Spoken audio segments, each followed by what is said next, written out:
মুহাম্মদুর রাসূলুল্লাহ সাল্লাল্লাহু আলাইহি ওয়াসাল্লাম সাহাবায়ে কেরামের সামনে আল্লাহর দয়া, আল্লাহর নিয়ামতের দাম কত বর্ণনা দিতে একটা ঘটনা বলেন।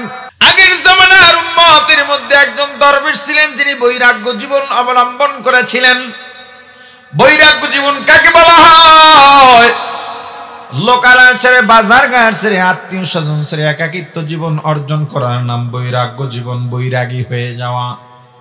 এটা আগের জমানার মানুষের জন্য বৈধ ছিল, বর্তমান জমানার উম্মতের জন্য বৈরাগী হওয়া জায়েজ নাই। দরবেশ একটা জায়গা খুঁজতে লাগলেন, সবকিছু ছেড়ে নির্ভেজাল ভাবে একা একা ইবাদত করবেন, যাতে ইবাদতে কোনো ডিস্টার্ব না হয়। জায়গা খুঁজতে খুঁজতে একটা জায়গা পেয়ে গেছেন, মরুভূমির মধ্যে একটা জায়গা, অথবা জঙ্গলের মাঝখানে জায়গা, বা নদীর চারপাশ, নদী ভেতরে জঙ্গল। এখানে গিয়ে ছোট্ট একটা ঘর বানাইলেন, একটা পানির নহর কাটলেন, আর একটা ফল গাছ রোপণ করলেন। দিন রাত 24 ঘন্টায় অল্প সময় ঘুমান, ঘুমে যাওয়ার আগে ফল গাছ থেকে একটা ফল ভক্ষণ করেন, পানির নহর থেকে এক পেয়ালা পানি পান করেন। এছাড়া সারা দিন রাত আর কিছু খান না, ঘুমান না, শুধু ইবাদত আর ইবাদত। এভাবে ইবাদত করতে করতে 500 বছর চলে গেল। কত বছর? 500 বছর পর দরবেশ আল্লাহর দরবারে দোয়া করে, আল্লাহ, বৃদ্ধ হয়ে গেলাম, এখন আর চলতে পারি না, হাঁটতে পারি না, দুর্বল হয়ে গেছি, কোন দিন মারা যাই জানা নাই। মারা যাওয়ার আগে আপনার দরবারে 2টা ফরিয়াদ করে যাই, আল্লাহ। 1 নম্বর ফরিয়াদ, আমি যখন মারা যাব তখন যেন নামাজের সেজদার মধ্যে থাকি। কি দোয়া! কারণটা কি? আল্লাহর কাছে দুনিয়ায় সবচাইতে প্রিয় হইল সিজদা। প্রিয় কি?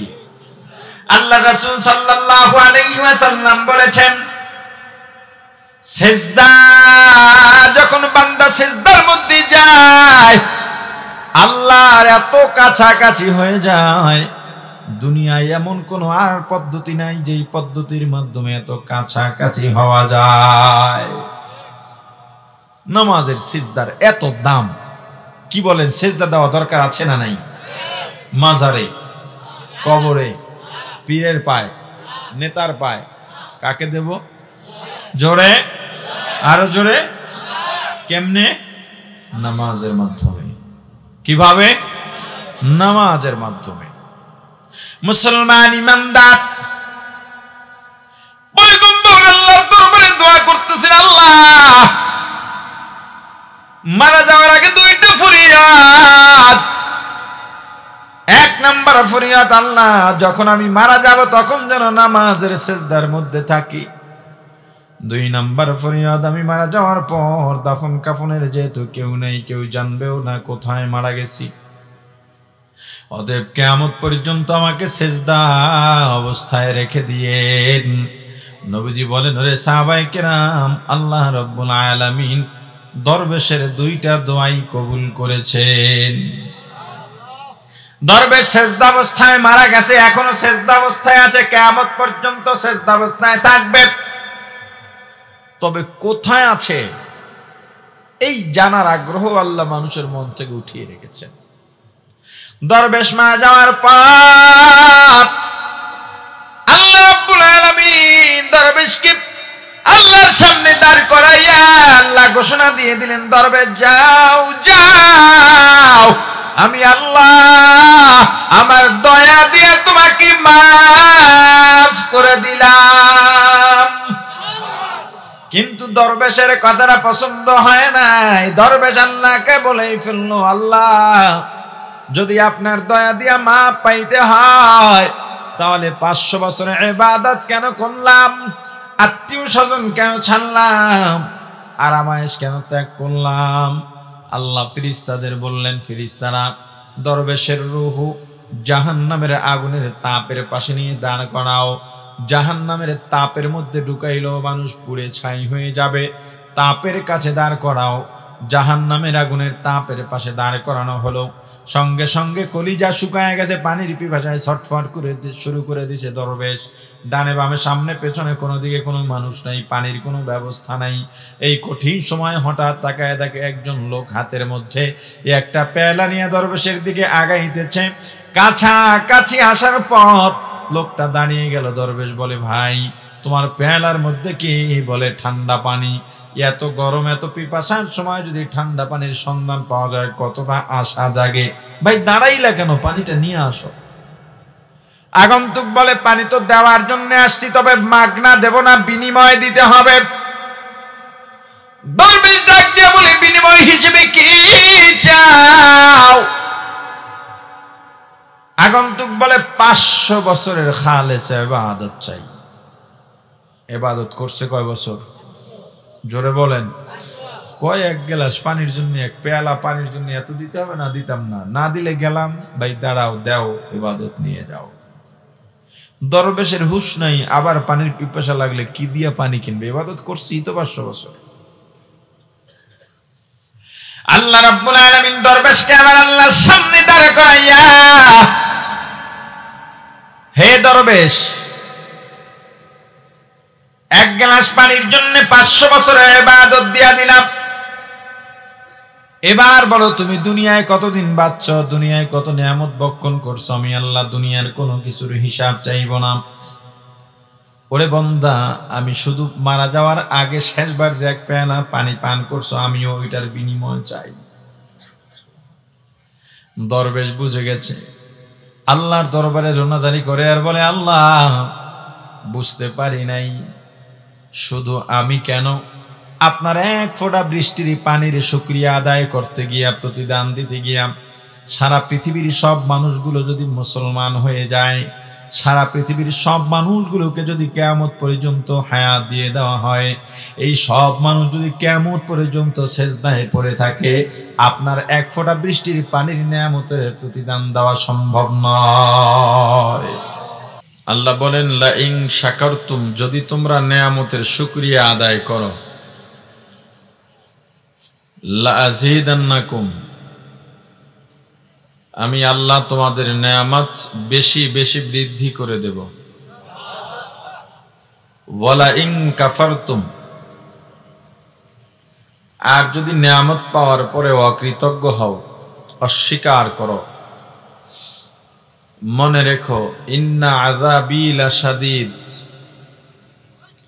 নিশ্চয়ই আমি আল্লাহর আযাব, শাস্তি বড় কঠিন শাস্তি। এই শাস্তি কাদের জন্য বললেন? বলেন, অকৃতজ্ঞদের জন্য। কাদের জন্য? আপনাদের কি কথা বুঝতে কষ্ট হয়? যদি না হয় উচ্চ আওয়াজে জবাব দেবেন সবাই, ইনশাআল্লাহ। পারা যাবে? তাও তো সবাই বলেন না মনে হয়।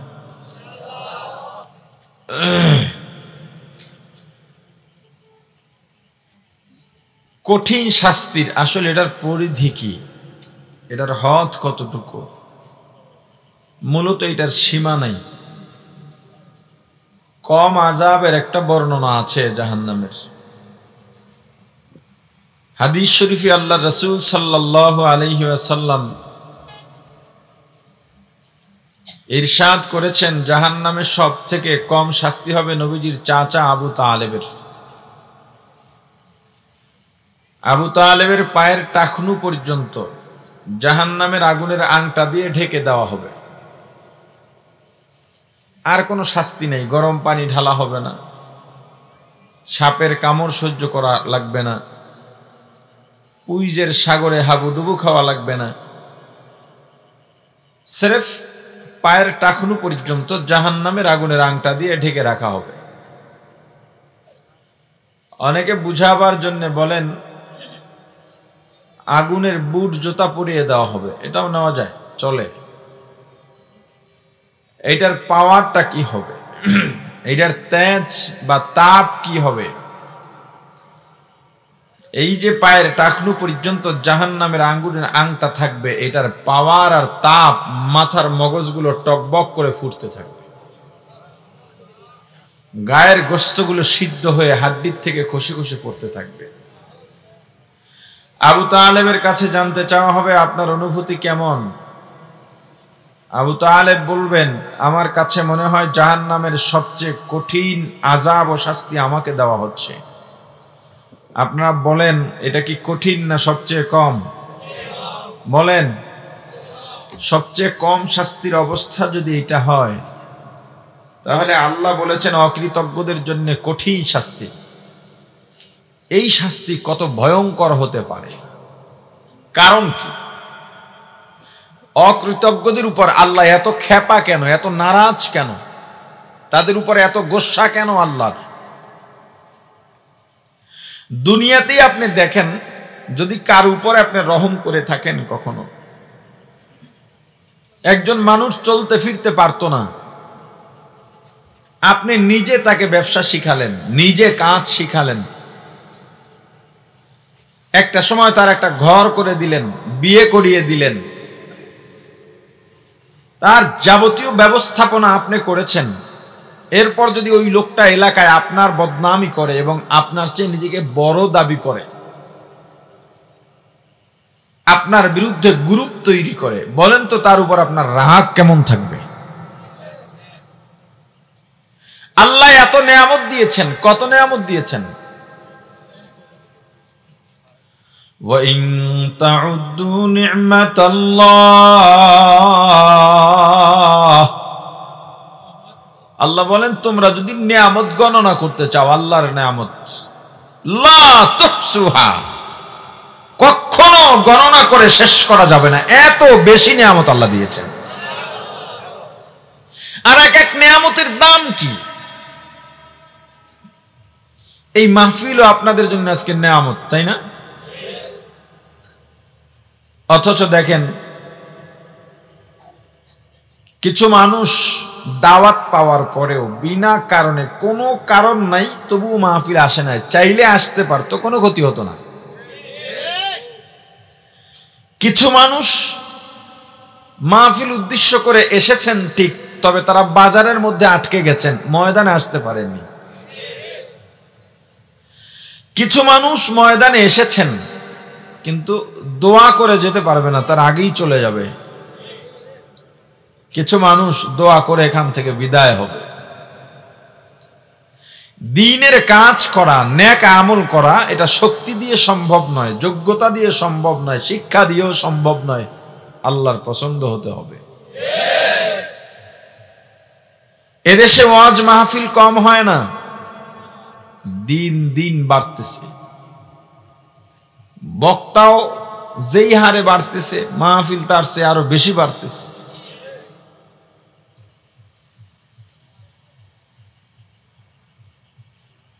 ইউটিউব আসার আগে আমরা বয়ান করতাম, মাসে 1-2 দিন খালিও যাইত। তার মানে চাহিদা কম ছিল, ব্যাপারটা এমন নয়। বড় বড় আলোচক মাসে 2-4 দিন তারা রেস্টে থাকার মতো সুযোগ পেতেন। এই 5 কি 6 বছর বা 7 বছর ধরে বক্তা ছোট হোক আর বড় হোক, জনপ্রিয় হোক আর অপরিচিত হোক, ডেইলি 3টা-4টা করে মাহফিল করে কুলাইতে পারতেছে না। এই যে এত মাহফিল বাড়তেছে, এত পীরের খানকা বাড়তেছে, তাবলীগের মেহনত বাড়তেছে, মসজিদ, নতুন নতুন মসজিদ উদ্বোধন হয়, নতুন খতিব রাখে, নতুন আলোচনা, এত কিছু আয়োজন করা হয়। এরপরও মানুষ দ্বীনের পথে সেই হারে কেন বৃদ্ধি পাচ্ছে না? আমরা গর্ব করে বলি 92% মুসলমানের দেশ এই বাংলাদেশ। আসলে 92% বলে যে চিল্লাইলাম আর গর্ব করলাম, 92% মুসলমানের মধ্যে প্রকৃত মুসলমান কয়জন আছে? 92% মুসলমান বলে গর্ব করে যদি বাতিলের সামনে দাঁড়াই, কয়জন টিকতে পারবো? ওরা 10 জন হলে আমরা 100 জনও পারতাম না। আগের জামানায় তারা 313, ওরা 1000 টিকতো না। আবু জাহেলের মতো উঁচা লম্বা বিশিষ্ট দেহ, বিশাল নেতা, ওরে কোফাইছে কেডায় জানেন? কথা কয় না। কারা কোফাইছে জানেন না? ইসলামের ইতিহাস জানি না, ইসলাম সম্পর্কে ধারণা নাই, জানার আগ্রহ নাই। এখানে যে কয়জন মানুষ আমরা উপস্থিত হয়েছি, বাজারে গিয়ে দেখেন এখানে 10 গুণ সেখানে গট গট গট গট করতেছে। আপনার কি মনে হয় এই যে আমি বলি, এত বলি, হুজুররা বলেন, ওলামায়ে কেরাম বলেন, এই বললি সবাই হেদায়েত হয়ে যাবে? সবাই যদি ওলামায়ে কেরামের কথা মানে আর শোনে, ওলামায়ে কেরাম যদি বলতে বলতে গলার থেকে রক্ত বের করে দেন, তবুও সবাই ওলামায়ে কেরামের কথা মানবে না, শুনবে না। কেন? সবাই যদি ওলামায়ে কেরামের কথা মানে আর শোনে, তো জাহান্নামে যাবে কারা? কিন্তু ওলামায়ে কেরামের চাওয়া, তাদের সঙ্গে আমারও চাওয়া, আমরা একটা মানুষের জন্য জাহান্নামে না যাই, শয়তানের গ্রাসে আমরা আবদ্ধ হয়ে না যাই। এজন্যই বারবার এভাবে বলতে থাকেন ওলামায়ে কেরাম, বুঝাতে থাকেন। 92% মুসলমান। আজকে আমরা 92 জন 10 জনের সামনে দাঁড়াবার সাহস করি না। এলাকার পাতি মাস্তান মসজিদে দাঁড়িয়ে বলে, এটা চলবে না হুজুর, আমি যেভাবে বলবো এই এলাকা ওইভাবে চলবে। সব মুসল্লিগুলো শিয়ালের মতো মাথা নত করে মসজিদ থেকে বের হয়ে যায়, কথা বলতে পারে না। তাহলে কিসের 92% মুসলমান বলেন? আর ওই জামানায় আমার রাসূলের সৈন্য বাহিনী ছিল কতজন? 313 জন। তারা কত? 1000, প্রায় 3 গুণ। 3 গুণ থেকে অল্প কম না, পুরাই 3 গুণ। 3 গুণেরও বেশি, 11 জন বেশি থেকে যায়।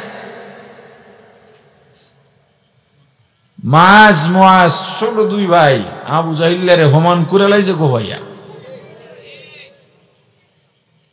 আপনাদের সিলেট ইয়ামান থেকে এলেন শাহজালাল রহমাতুল্লাহ আলাইহি। যুদ্ধ বিদ্রোহ চলছে। মুসলমান গরু যদি জব করে, গৌর গোবিন্দ তাদেরকে কতল করে ফেলত।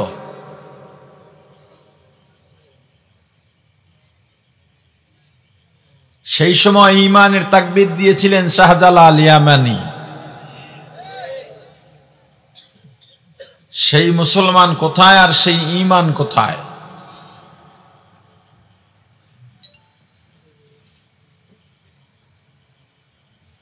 আল্লাহ এত নেয়ামত দান করেছেন। পৃথিবীর এক নেয়ামত আছে, যেই নেয়ামত মাগনা পাওয়া যায়। অথচ আল্লাহ যদি বলতেন এ বাবদ টাকা দিতে হবে, পৃথিবীর কোনো ধনভাণ্ডার ছিল না, যেই ধনভাণ্ডারে অবশিষ্ট কিছু থাকতো, সব শেষ হয়ে যেত ওই নেয়ামতের টাকা পরিশোধ করতে করতে। নেয়ামতটা কি জানেন? বলতে পারেন অনুমান করে? পানি। কি বলেন? পানি। পানি টাকা দিয়ে কেনা লাগে? আমরা যারা কিনে খাই, এটা স্রেফ ফুটানি, ফুটানি দেখায় আর কি। যদি পানি না কিনি, পানি কি মাগনা পাওয়া যায় না? সারা দেশে পানির অভাব নাই। এই যে পানি, যেটাকে দাম দেওয়া লাগে না, আল্লাহ ফ্রি করে দিয়েছেন। কত বড় নেয়ামত পানি! বাদশাহ হারুন রশিদ রহমাতুল্লাহ আলাইহির জামানায় একজন বুজুর্গ ছিলেন, সুলাইমান রহিমাহুল্লাহ তাআলা। হুজুর একদিন 1 গ্লাস পানি নিয়ে রাজ দরবারে গেলেন। বাদশাকে ডাকলেন, হারুন।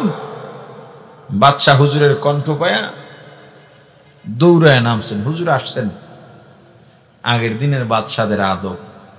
এই দিনে বড় বরুণ আর পিসা হুজুরদের মেম্বার সব কয়, হুজুর ওই রুমে বসতে দাও, আমি আসতেছি। কথা বলে না। আর ওই দিনে কথা কয় না। বাদশা দৌড়ায় নামতো। আরে এই দিন ওই দিন তো আসমান জমিন ব্যবধান। বুঝে থাকলে বলেন, আগের দিনের মানুষ বেশি সুবিধা ভোগ করতো না, এই দিনের মানুষ বেশি সুবিধা ভোগ করে? আগের দিনের রাজা বাদশারা এই দিনের রিক্সাওয়ালা যেই সুবিধা ভোগ করে, আগের দিনের রাজা বাদশারাও এমন সুবিধা পাইতো না। যেমন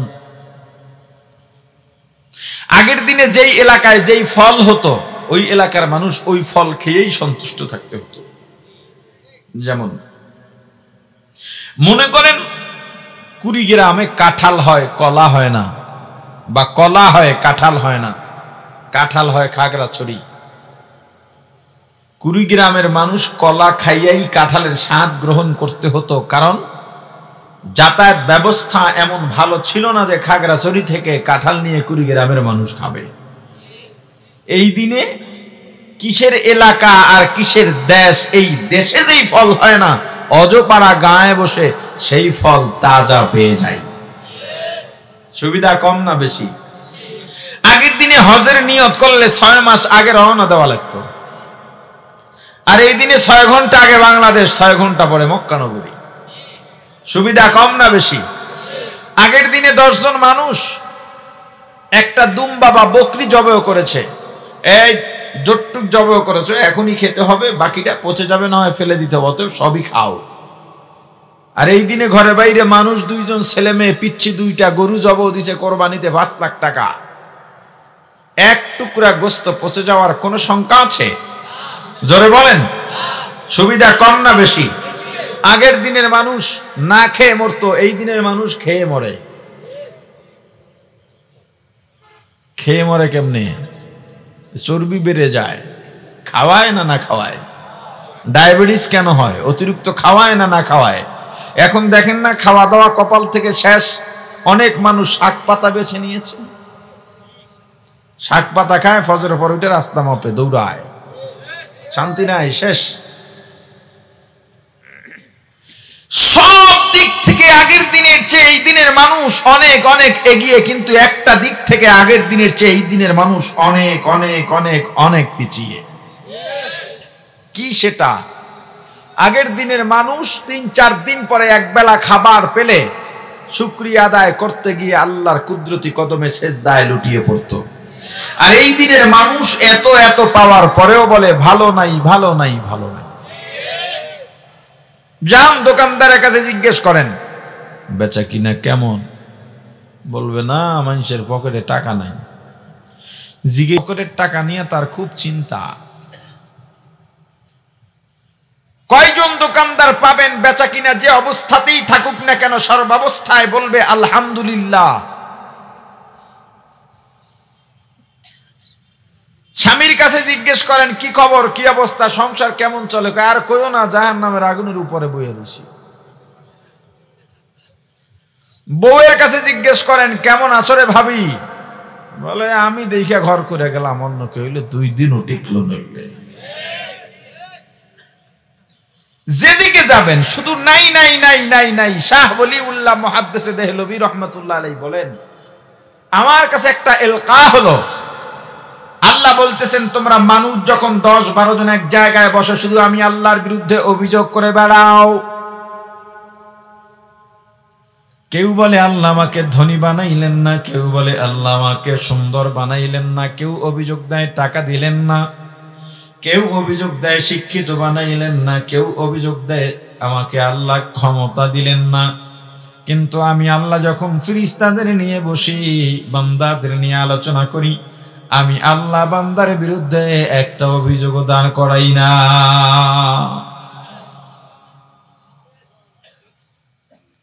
আল্লাহর বিরুদ্ধে অভিযোগ করি, অথচ আল্লাহ কত নেয়ামত দিয়ে রাখলেন। এই যে পানি, পানির দাম কি বলতেছিলাম, বাদশা দৌড়ে নামলেন, হুজুর কি খেদমতে আসতে পারে? হুজুর বললেন আমার হাতে কি এটা? বলে 1 গ্লাস পানি। বলো তো 1 গ্লাস পানির দাম কত? বাচ্চা তো হচ্চকিয়ে উঠলো, হুজুর পানির আবার দাম কি? আপনার কত পানি লাগবে বলেন?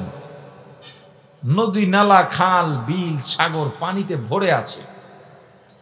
হুজুর বললেন তুমি বলতে চাও পানির দাম নাই? বাদশা বলেন না হুজুর, পানি টাকা দিয়ে কেনা লাগে না, হুজুর বলেন পানির দাম যদি দিতে হয় কত হতে পারে দাম সেটা বলো, টাকা দিয়ে কেনা লাগে না সেটা জিজ্ঞেস করিনি। এক গ্লাস পানির দাম হতে পারে কত? বলো কোনো দামই নেই। হুজুর বললেন আচ্ছা বলো, এমন একটা জায়গায় সফরে গেছো, মরুভূমি, নিচে বালুর উত্তপ্ত তাপ, উপর থেকে রোদের তাপ, ৩-৪ দিন হয়ে গেছে, পানি পাচ্ছ না, বসতি নাই, এমন সময় আমি যদি তোমাকে এক গ্লাস পানি দিই তখন তুমি আমাকে কি দেবা?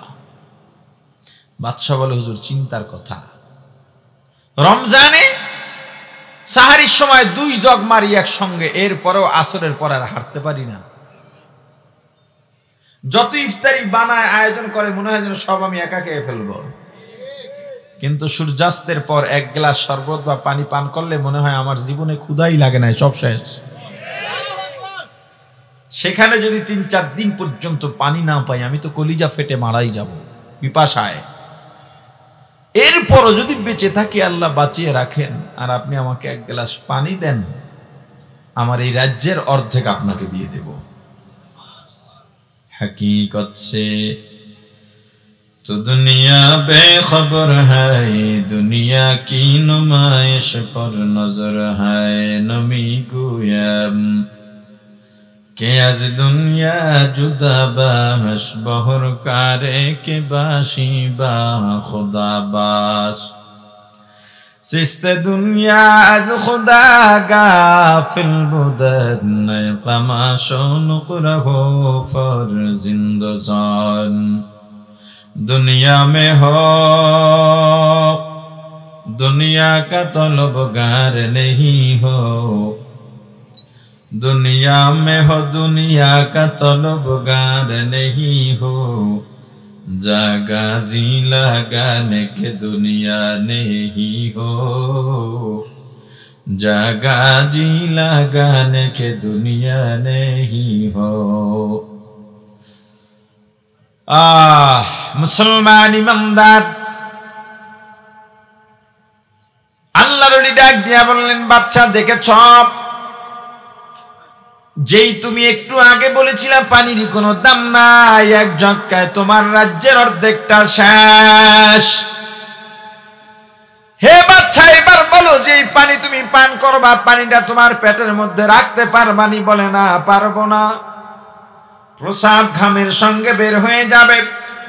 হুজুর বললেন আচ্ছা ধরো, তুমি যেই পানিটা পেটে ঢুকাইলা, ঢুকাবার পরে তোমার প্রসাবের ব্যাগ হলো, কিন্তু প্রসাব করতে গিয়ে তোমার প্রসাবের রাস্তা বন্ধ হয়ে গেছে, প্রসাব করতে পারো না। এভাবে যদি 3-4 দিন চলে যায়, প্রসাব করতে পারো না, 3-4 দিন পর আমি যদি তোমার প্রসাব করার দরজা ক্লিয়ার করে দিই, চিকিৎসা করে দিই, অর্থাৎ যেই পানিটা ভিতরে ঢুকাইলা ওটা বের করার জন্য ব্যবস্থা করে দিই, তখন আমাকে কি দেবা? বাচ্চা ডাক দিয়া বলে, হুজুর মাঝে মাঝে সফরে যাই, অনুকূল পরিবেশ পাই না, কারণ যে কোনো জায়গায় তো প্রসাব পায়খানা করতে বসা যায় না। কি মনে করেন যে কোনো জায়গায় কি প্রসাব পায়খানা করতে বসা যায়নি? জোরে কম। আপনাদের অবস্থা কি? বাজারে এক কোনায় দোকান একটা পড়ে গেছে, একটু অন্ধকার, সন্ধ্যার পর আর ওদিকে কাস্টমার তেমন যায় না। তো দোকানদারও চিন্তা করে প্রতিদিন সন্ধ্যার পরে কাস্টমার যায় না, সন্ধ্যার সময় বন্ধ করে জায়গা, সন্ধ্যার পরের দায়িত্ব তো সব আপনাদের, দেখা যায় রাত 10টা পর্যন্ত ওই জায়গাটা ভাসাই এলায়। আপনারা কেন দাঁড়ায় রয়েছেন? কি দুঃখ আপনাদের, আমার একটু বলেন, আমি দেখে কিছু করতে পারি কিনা। এত জায়গা পড়ে আছে, এরপরে কেন দাঁড়িয়ে আছেন? বসেন।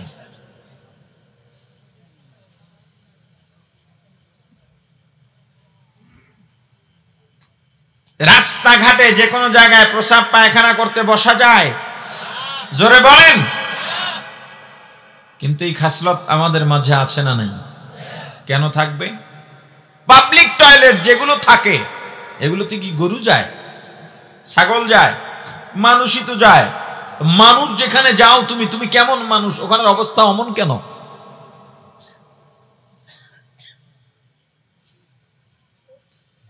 আত্মহুরু শাতরুল ঈমান।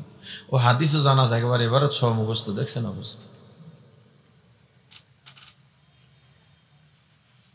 ইয়া আল্লাহ হেফাজত করেন। ইস্তেঞ্জার নিয়ম কানুন নিজ দায়িত্বে এলাকার কোন হুজুর, ইমাম, কারি সাহেব, হাফেজ সাহেব থেকে জেনে নেবেন। ইস্তেঞ্জার নিয়ম কানুন এটা বড় মারাত্মক, এটা দরকার আপনার। আপনি কিভাবে পবিত্র হবেন তাও জানেন না। মানে এই জিনিসটা আমার মাথায় ধরে না, যারা ঢিলা কুলুক বা পানি ব্যবহার করে না তাদের ঘরওয়ালি গন্ধে তাদের কাছে ভিড়তে পারে। মূত্রের গন্ধ তো মারাত্মক, কথা কয় না। এই যাদেরকে দেখি রাস্তার পাশে দাঁড়িয়ে প্যান্ট খুলে চেইন টান মেরে, কেউ দাঁড়িয়ে কেউ বসে, দমকল ছেড়ে পর ডানে বামে দুইটা লাড়া দিয়া চেইনটা টান মারে, বাকি ফোঁটাগুলা কই পড়ে, কথা কয় না। নাকি খেজুর গাছের রস নেওয়ার জন্য ওখানে একটা হাড়ি পাতা থাকে। ও ভাই, তুমি নামাজ পড়ো না বুঝলাম, তুমি রোজা রাখো না সেটাও বুঝলাম, তুমি জিকির করো না সেটাও বুঝলাম, কিন্তু তুমি নিজে নিজে এই গুমুত লাগাইয়া থাকো, এটা কেমন? এটার সাথে ইসলাম মানে কি? এটা এই পবিত্রতার সঙ্গে তোমার কি দুশ্মনী? এটা তো তোমার জন্য দরকার, এটা তো তোমার জন্য দরকার। নিজের ভালো তো নিজে বুঝতে হয়, তুমি বুঝলা না কেন? রে বা হ্যাঁ, আল্লাহ রাসূল সাল্লাল্লাহু আলাইহি ওয়াসাল্লাম সাহাবীদেরকে ইস্তেনজা শিখাইছেন। কাফেররা তিরস্কার করে সাহাবায়ে কেরামকে বলতো, তোমাদের নবী কেমন নবী, বাথরুম কেমনে করবা তাও শিখায়। শরম দিতে চাইছে। সাহাবায়ে কেরাম গর্ব করে বলেন, এজন্যই তো আমরা গর্বিত, আমাদের নবী এমন এক নবী, সবচেয়ে দুনিয়ার নাপাক জায়গায় যখন ঢুকি সেখান থেকে নাপাক সেরে কিভাবে পবিত্র হয়ে বের হব আমার রাসূল সেটাও শিক্ষা দেন। তোদের মতো গুমুত নিয়ে আমরা থাকি না। হায় আফসোস, হায় আফসোস। জানে না তো আমাদের যুবক যারা কিভাবে পবিত্রতা অর্জন করতে হয়, জানে না। ঢিলা কুলুক তো চিনি না, টিস্যু তাও নাই, জানি না কিভাবে কি করতে হয়। কতজন মানুষ এই মসজিদে যারা ঢোকে নামাজ পড়ে, মোটামুটি কয়জন মানুষ পবিত্র হয়ে ঢুকতে পারে? ইমাম সাহেবদেরও দায় আছে এখানে, খতিব সাহেবদের দায় আছে, মুখের বলাটা তো বলতে হবে। যদিও আপনাকে রেখেছে 5 ওয়াক্ত নামাজের জন্য, জুমার খুতবার জন্য, আপনার উপরে তারা অন্য কোন দায়িত্ব চাপিয়ে দেন নাই, কিন্তু আল্লাহর রাসূল চাপিয়ে দিয়েছেন। ক্বালান নবী সাল্লাল্লাহু আলাইহি ওয়াসাল্লাম বাল্লিগু আন্নী ওয়ালাউ আয়া, আও কামা ক্বালান নবী আলাইহি সালাতু ওয়াসসালাম। ওয়া ক্বালান নবী সাল্লাল্লাহু আলাইহি ওয়াসাল্লাম